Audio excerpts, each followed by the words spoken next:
Okay, welcome for our third installment. In Jewish law, this qualifies as a chazaka, which means that things are being established as a routine, which is an amazing accomplishment right there. We really appreciate the feedback that we get, so please let us know if you have any topics that you want us to cover. And that's number one.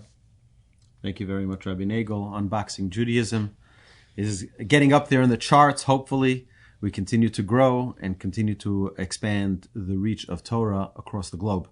So if you have any questions or comments, please email us at podcast@torchweb.org. And we look forward to your questions, your comments, your topics, your suggestions. So this week, we're talking about the idea of Hamidu Talmidim Harbe, which is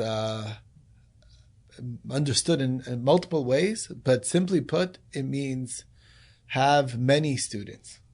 Okay?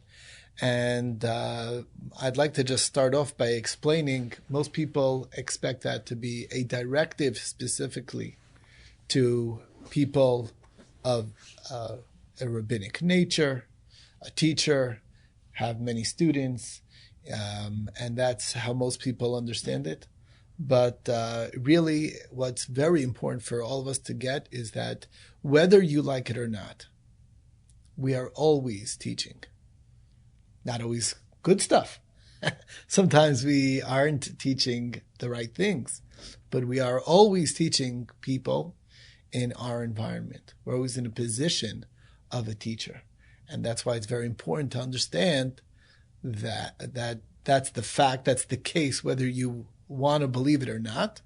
We influence others that's in our world, our families, our peers, our people we work with, and we are teaching them. Sometimes we're teaching good things, sometimes we're not teaching good things. But the important lesson here is v'hamidu talmidim harbe, is that to increase the reach that we can to hopefully educate people in the right way, and the more people, the better. So that's the first thought. I think what our sages are guiding us is to feel a sense of responsibility for the wisdom that we have. Every single human being has something special to offer. And the question is, are we going to take what we know, the wisdom that we have, the discoveries that we make, and keep it to ourselves?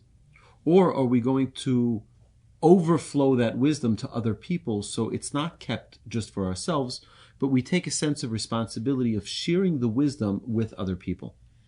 And, a little child learns things, and hopefully when they become older, they're able to convey those messages, they're able to convey and share those ideas. But from when we grow from a little child all the way to becoming grown adults, we are constantly learning. We're learning new things from when we learn to eat, until we learn to walk, until we learn to run and ride our bicycles and play ball, and et cetera, et cetera.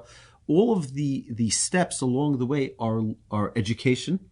We're learning. We need to be learning people, and we need to share that wisdom. It's an amazing thing that the Torah tells us, mipnei seva takum, that we should stand up for the elderly. And my rabbi once said, he says, from what age is that? From the age of 70. And the halacha says an amazing thing, that it's not only someone who's Jewish, a scholar over the age of 70, it's anybody over the age of 70. You're obligated to stand up. Why? Because 70 is the age of zikna. Zikna means an elderliness. Elderly, right? There's someone who's an elderly person. Our sages tell us that zikna, someone who reaches the age of 70, is zekona. This person acquired wisdom. Wisdom of life, wisdom of experience, wisdom of an entire legacy of knowledge. And that is something we respect. We respect knowledge. And I believe what our sages are telling us here in acquiring or establishing many students is take that responsibility to share what you know. You know something, share something. I have a few interesting anecdotes. It's very funny. Still remember my grandfather, and I used to go on road trips with him from New York to Florida, and we'd be traveling. And every time there was a time that we had to stop, and it was like a red light or something, he always kept a space of 2 cars length between the front of his car and the car in front of him. I'm like, why? You could go closer. Why do you have to leave so much space? He said, let me tell you, what if the car in front of me gets stuck? I'm not going to be able to get around. This way there's space. I can be able to get around. So I thought to myself, how many times did his experience teach him that you're stuck right behind the guy in front of you, and how frustrating that is, and you can't get around? But that's life experience. That's what that is. And if we're learning people, we can gain from others' life experience, and that's itself that's a tremendous. And it's like we're standing on great men's shoulders. That's really what that is. So that's one point. The other thing about sharing wisdom is it's a fascinating Gemara that actually just came up in the Daf Yomi. So the Gemara describes the animosity that the unlettered people have towards the rabbis, and the story goes about Rabbi Akiva. And Rabbi Akiva said, for his first 40 years of his life, he was completely unlettered, so much so that he didn't even know how to read basic Aleph Beis. And he said, I used to say when I was at that stage, show me a scholar and I'll bite him like a donkey. So the students, this is after Rabbi Akiva, the great Rabbi Akiva. He had 24,000 students. Students asked him, why do you say bite like a donkey? Bite like a dog. What does that mean? So he says, no, you don't understand. A donkey bites and breaks the bones. It has such a strong bite, a donkey, that it'll break the bones of that which they're biting. What is the message here? The tremendous hatred was based on the fact that they felt that the Torah that is their legacy is not being shared with them. And that's what the Talmud tells us right afterwards. It says, it's like if you're studying Torah in their presence and they don't have access to that, it's like you're taking away their legacy. It's their inheritance, and they are not getting access to it. And that's where the animosity builds up from. And the sad thing is that it was a two-way street. The rabbis hated them, they hated the rabbis, and all of it because only one thing, because they weren't sharing the Torah that they had learned with them. If they felt that they were being given over the opportunity to learn, then they would themselves be so appreciative that they're being shared their legacy that they have. I'm going to say something which is a little controversial, and that is that I feel, what Torch does is we're an educational resource for the entire community, and now, thank God, with podcasts and videos to the entire globe, we're able to share Torah wisdom. We're able to share Torah knowledge with the world. But I always tell people that our responsibility, why is it my job? Is it my job? Let someone else do it. I was once I was in Jerusalem visiting the home of Rabbi Yaakov, the great super Jewish leader of the generation. He passed away several years ago, and it's not easy to get into his house. It's certainly not easy to spend private time with him. But you have to have an appointment. You have to know somebody. He has many gatekeepers. So I came to his house and I said, I would like to come in. I was there with my family. We had just arrived to Israel for a wedding. So I took my children first to go see Rabbi Yaakov teaching Torah. I said, I want you to just see what a tzaddik is, what a righteous Jew is. Someone he was then 96 years old, 97 years old. And he was teaching the Daf Yomi, he was teaching the Talmud like he was an 18-year-old, with energy, with excitement. It was amazing. It was just to sit by the window and see through how he was into his 90s at this time. Yeah, it was unbelievable. The passion was just incredible. So I get to his door after the class, his whole entourage, and they close the doors. I knock on the door, and someone says to me, do you have an appointment? I'm like, I don't have an appointment, but I'm getting in. My wife says, maybe it's not a good idea. I said, I'm getting in. So the gabbai, the person in charge of the rabbi's schedule and his door, he opens up the door. He says, "How can I help you?" I said, "I would like to come in to get a blessing from the rabbi." I said, "My whole family, we all came to get a blessing from the rabbi." So he says, "Do you have an appointment?" I said to him, "Do you know who I am?" He says to me, he says, "No, I don't know who you are." I said, "I am doing his job." Mm-hmm. I said, "I am in Houston, Texas, teaching Torah. It's not my responsibility. It's his responsibility. He's the leading Torah scholar of the generation. It's his job to go teach Torah in Houston, Texas." I said, "I'm doing his job. And as such, I'm demanding to come inside and to get a blessing for my children." He said, "In that case, you can come in." So he came in, and our whole family, we got a blessing. But the idea is like this, is that I feel that this responsibility to sit here in Houston, Texas, and around the world, to go teach Torah to the Jewish people, whose responsibility is that? It's God's responsibility. Let him take care of his own children. Let him take care of the Jewish people. So I feel like this. Over the past 200 years, there's been a reformation of many different movements, many different stripes within Judaism, many different shapes and sizes. There once used to be, you were either a Shomer Shabbos Jew or you were a non-Shomer Shabbos Jew. There was nothing in between. But there came a point where I think perhaps there was a lack of tolerance to questions. There was a lack of tolerance to people, inquiring, asking certain questions, and they were chased away in a way. They were chased away. And they said, "You know what? We want to feel a connection to our Judaism." So they started an alternative. They started these alternatives. So yes, it's our responsibility to be patient and to go out and pursue and seek and take responsibility to teach the Torah, to teach it in a loving way, in a patient way, in an understandable way, so that we can bring our brethren to understand the beauty of our Torah, to share it. Right? You have Torah. I'm not a big scholar. I'm not like you, Rabbi Nagel. I haven't finished the Talmud. I don't know that much Torah. But whatever I do know, there's an obligation that the Mishnah demands of us. Hamidu Talmidim Harbe. Go out and share whatever you do know. Go and teach it. Go be patient. Go show the beauty of the Torah. Go. By the way, I don't only think that in Torah we need to have a teacher or a mentor or share the wisdom that we have. In every area of life, whether it be education, whether it be about marriage, whether it be about cars or finances, have someone who you seek counsel, someone who you seek their advice, and pursue that wisdom. Now, here the Mishnah is pointing out specifically that as an individual, we all need to teach what we have. We need to take that responsibility, feel the obligation towards another person, because someone else can benefit from your wisdom. Someone else can benefit. And that's I think the charge that our sages are imploring upon us.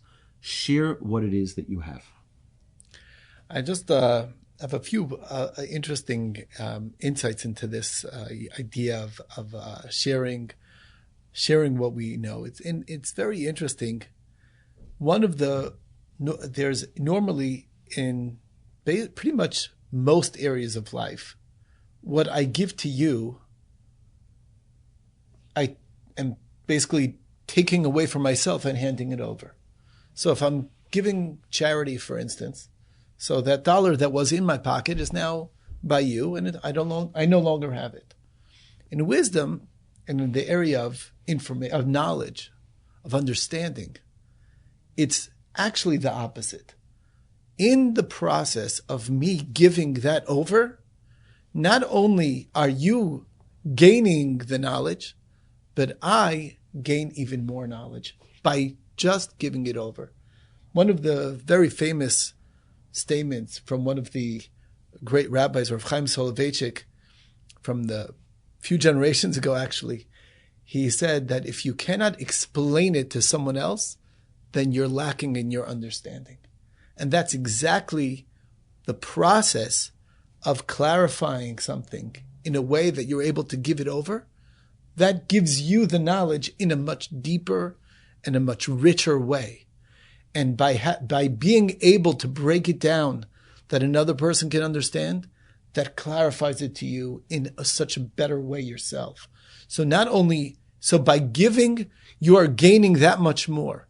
As the famous Rav Yochanan ben Zakkai, I believe, said, Mi talmida yoser mikulam. I gained the most from my students. So, in fact, this is the one area really that the giving is, in fact, getting that much more. Right. The parable they say for that is like a candle. A candle, if the dollar, I give you $1 so you have it and I don't. But a candle, if I have my candle lit and I light your candle, now we both have it. Right? It says, ner mitzvah v'torah or. Right? That the mitzvah can be multiplied. Many people think, it's an amazing idea that people think that, if I do the mitzvah, then I get the reward. But what's if I tell someone to do the mitzvah, I inspire someone to give charity, I inspire someone to assist someone, so then they get the mitzvah.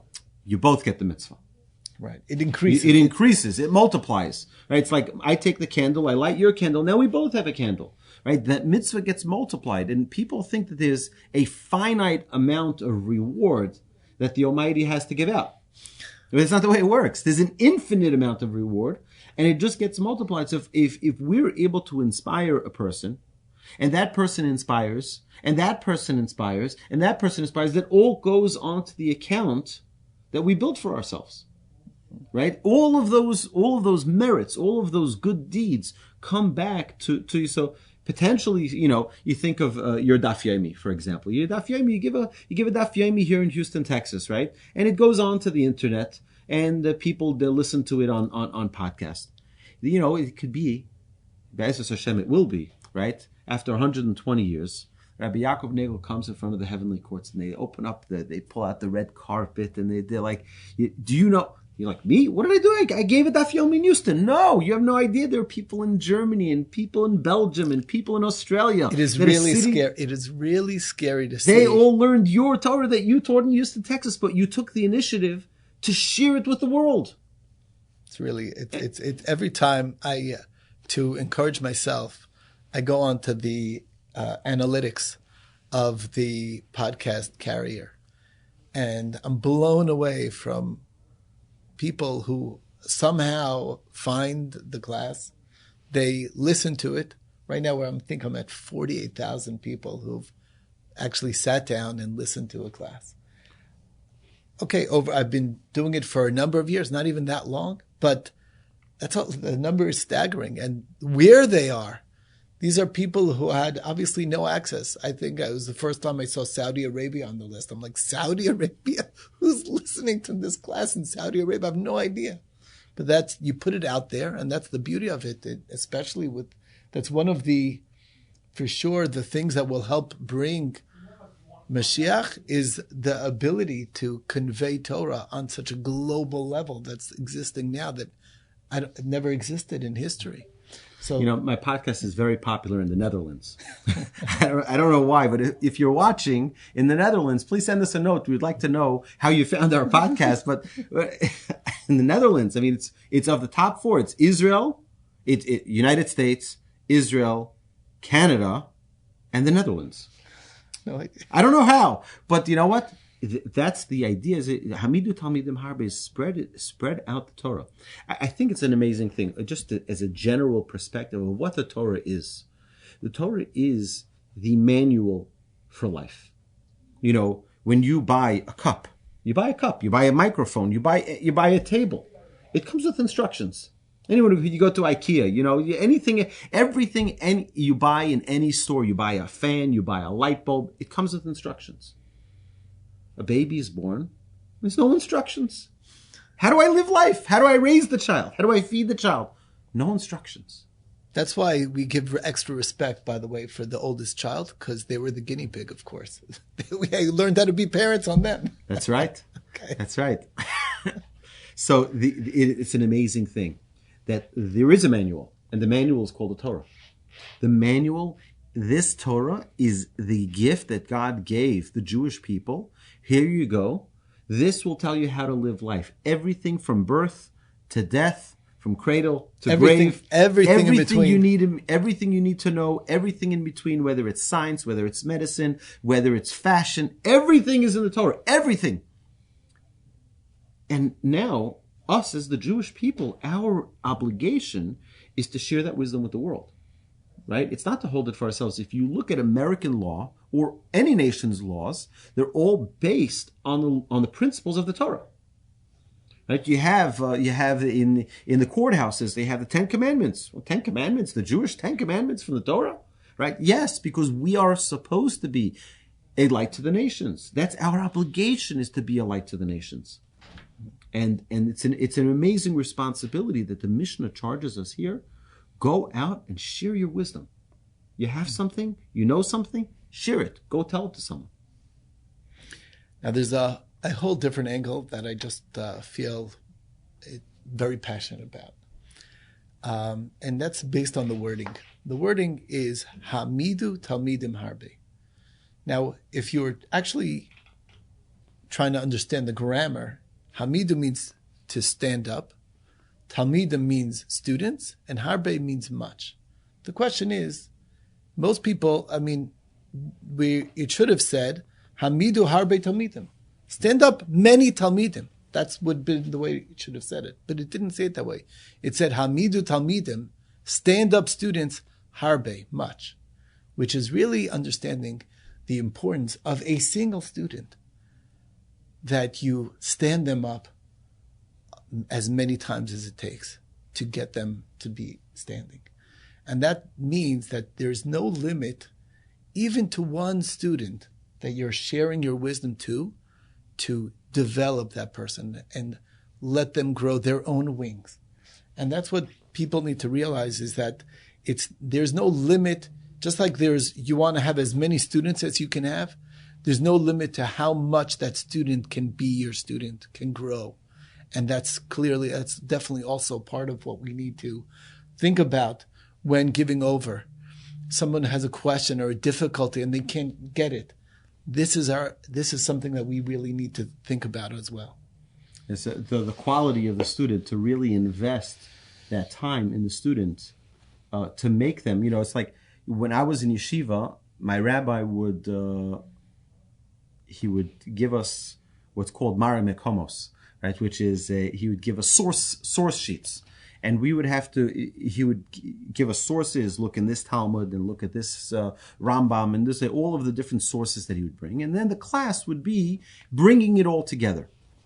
And to me, I was always wondering when I was in yeshiva, like, why do we need this? Why don't we just learn it, understand it, and we'll hear the class. So my rabbi was explaining to us then. He says, my job is not to teach you the Talmud. My job is to teach you how to think like the Talmud. You have to know, it's like, why can't we just download a file, which is called Torah? Download the file and finished. No. It's not the idea of just performing it. It's using our mind to start thinking like God. You walk into the study halls of the great Mir Yeshiva in Jerusalem. Right? Over 9,000 students sitting and learning Torah all day. And you wonder, what are they just sitting? Look at the halacha, you'll know what to do. No. The idea is we don't just want to know what to do. We want to know how to think godly. So that when we're not sitting in front of our books, when we're not sitting in front of the Torah scroll, right, we should know how to think like a godly person. And that's what the Torah is about. The Torah is about becoming a person that is completely embodies that Torah. And I think it's like you're saying, is to establish that student and build them up. Build up that student. I can bet, Rabbi Nagel, that your favorite rabbi was the rabbi who invested the most in you. That's how it goes. Right? Right? And my favorite rabbi was the same. He spent time and he reviewed with me. He says, how's it going? And like you're saying, to build them up, not to knock them down, not to tell them what they don't know, not to tell them how they're a loser, not to tell them how they can't, but rather those who build and encourage. I think it's a beautiful idea. Very important. Listen, the thing about building up students is you have to. The idea, the word used is interesting. Is ha'amidu, to have them stand. It's an unusual term. You could have said teach. That's not the word used. Ha'amidu talmidim harbe. It means to stand them up. It means to give them that independence.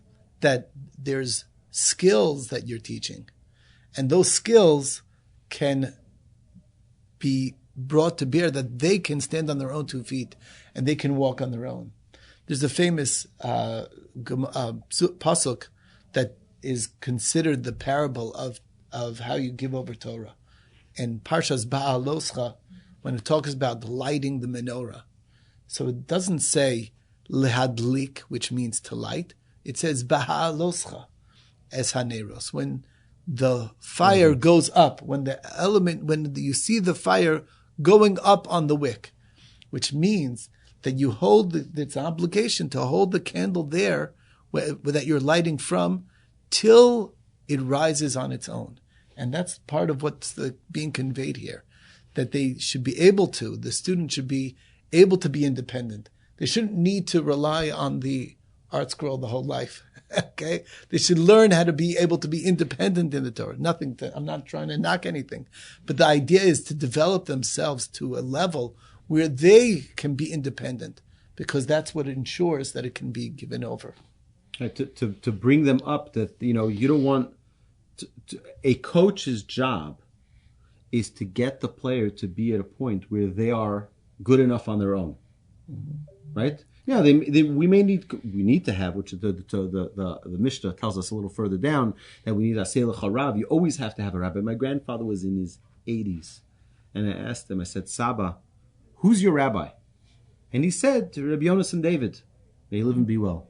And Rabbi Yonasan David is a good 15, 20 years younger than my grandfather. So I said to him, I don't understand. I mean, he's 15, 20 years younger than you. So he says, no. He taught me my Aleph Beis. Right? Now, I believe that that's referring to the Aleph Beis, which is the secrets of Kabbalah, is all based in the letters of the alphabet. And which is what he would learn with him on a regular basis. But the idea is that even when you're 80, 90 years old, you still have someone that you go to, that you humble yourself in front of, that you go and seek their wisdom, because everybody has something to contribute. They say about the great sages, they would go to children and get critique from children. Why? Because it's glatt, it's clean, it's pure. Right? Children see something and they see hypocrisy, or they'll say it. They don't. There's no. It's an amazing thing. They would even go to learn from someone who's so much younger than them.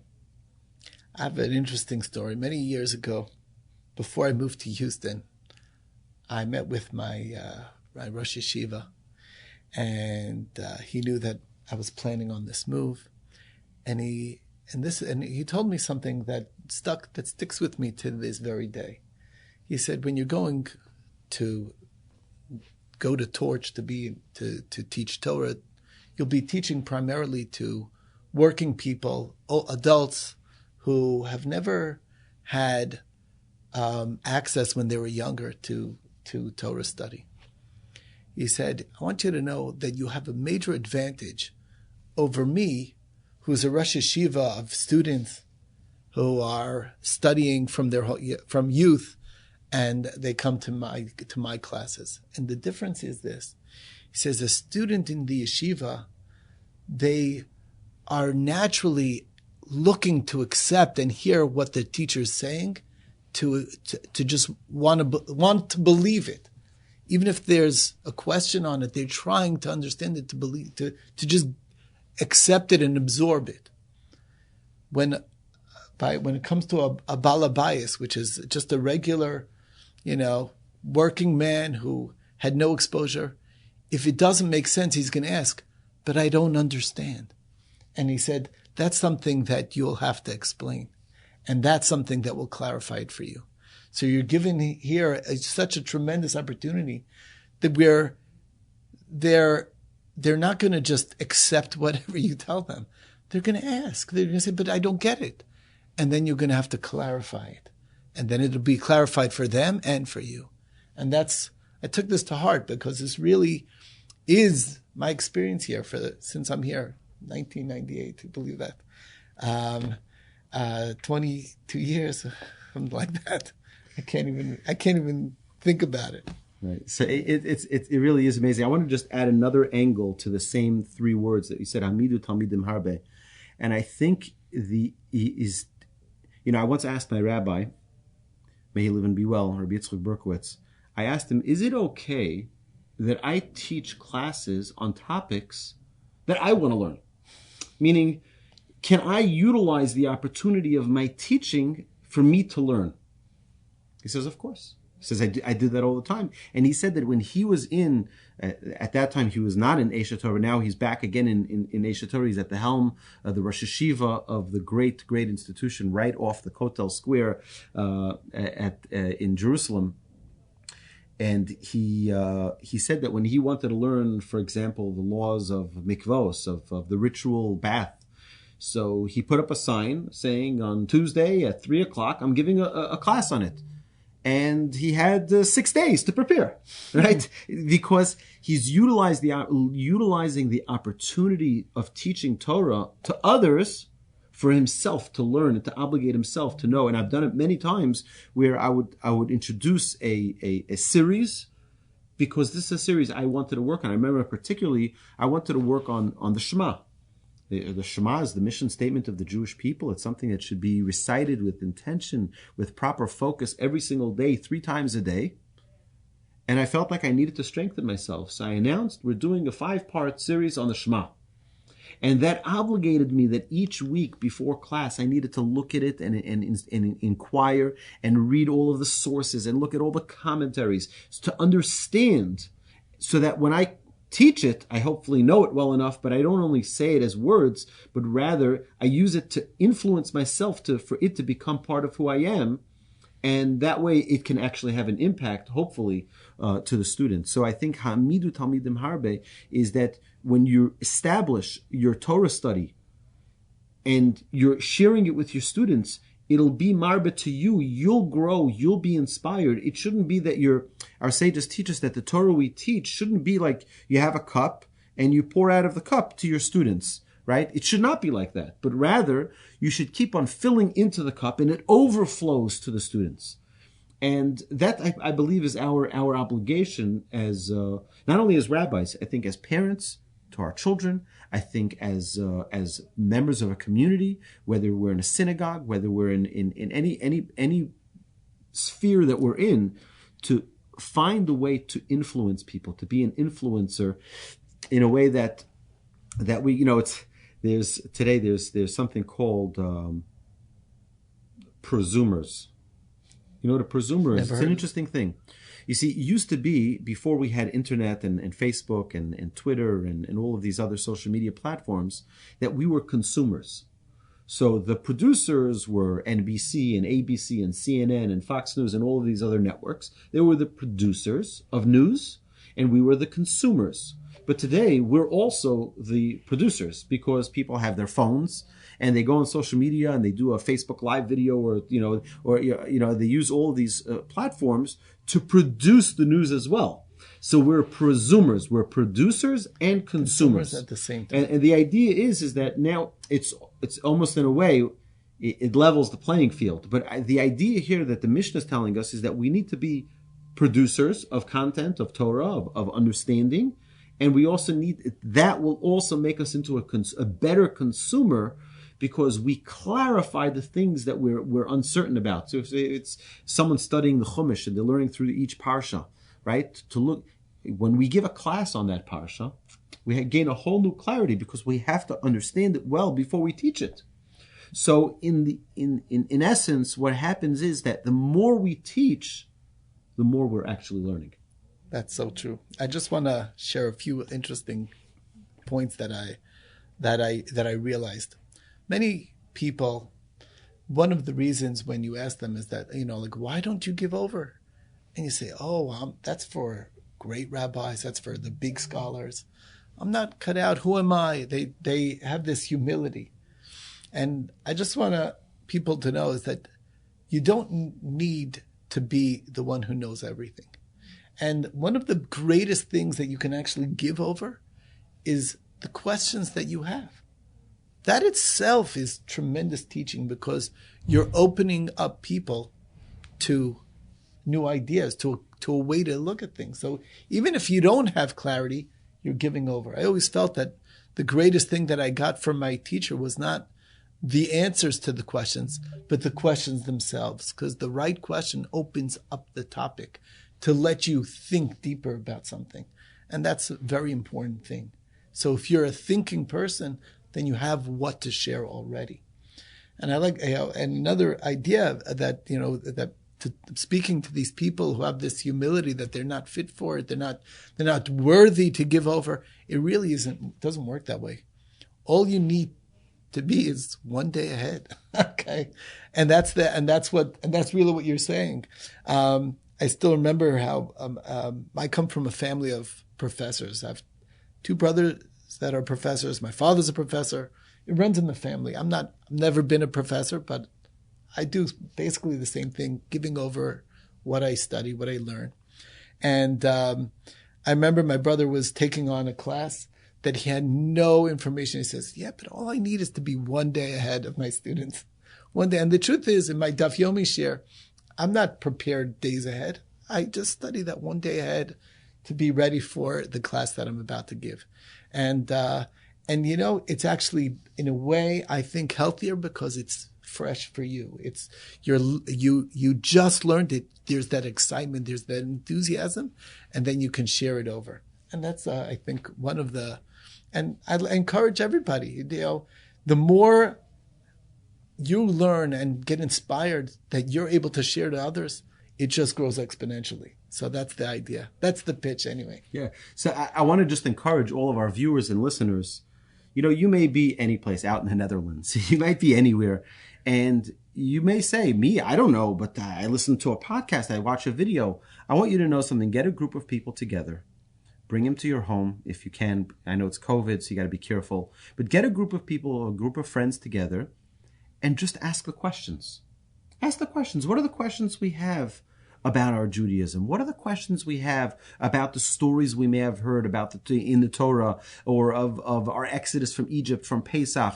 Start asking those questions. You're welcome to reach out to us at podcast at torchweb.org. We'll be happy. I'm happy to. I'm sure Rabbi Nagel will join me in welcoming your questions. We'll be happy to do a Zoom class with your group.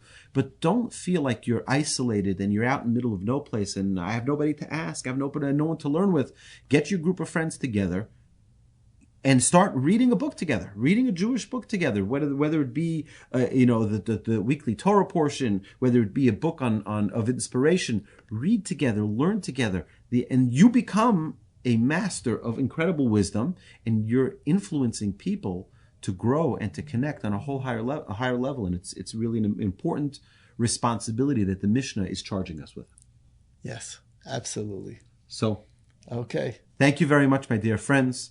We appreciate you joining us. And again, from Rabbi Nagel and myself, so long, and shalom from Texas. Thank you for joining us. Thank you.